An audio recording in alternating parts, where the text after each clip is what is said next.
आणि लवकरच एखाद्या राजकीय पक्षामध्ये मी प्रवेश करेन। त्याबद्दल आपण पुन्हा एखादी पत्रकार परिषद लवकरच, त्यासाठीच आज तुम्हाला बोलवलं आहे आणि ही प्रेस नोट केली।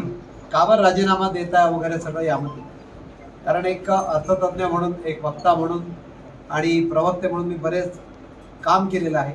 आदित्य संवाद कार्यक्रम जेव्हा अकोल्यात झाला तेव्हा सर्व महाविद्यालयाला भेटी देऊन आपण कार्यक्रम सक्सेस केला।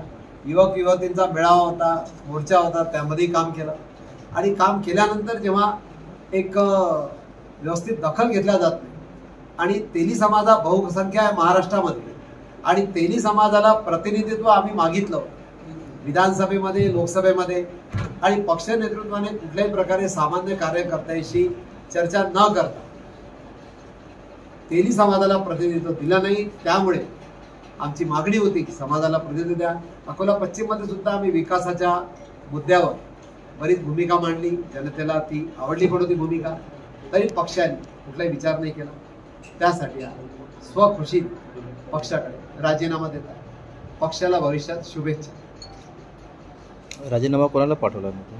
राजीनामा पक्षप्रमुख माननीय उद्धवसाहेब ठाकरे यांच्याकडे पाठवला, कारण माझी नियुक्ती सामनामधून झाली होती। सामनामधून नियुक्ती झाल्यामुळे राजीनामा मुंबईला सामना। शिवसेना उद्धव बाळासाहेब ठाकरे पक्षामध्ये मी 2018 पासून सातत्याने काम करीत आहे, परंतु कुठल्याही प्रकारे नियोजन नव्हतं। विधानसभा आणि लोकसभा कशा जिंकायच्या, सामान्य कार्यकर्त्याचं मत विचारात घेण्यात नाही आलं आणि बहुसंख्य असलेल्या तेली समाजाला प्रतिनिधित्व न दिल्यामुळे आपण या ठिकाणी राजीनामा सन्माननीय अध्यक्ष उद्धव बाळासाहेब ठाकरे यांच्याकडे पाठवला।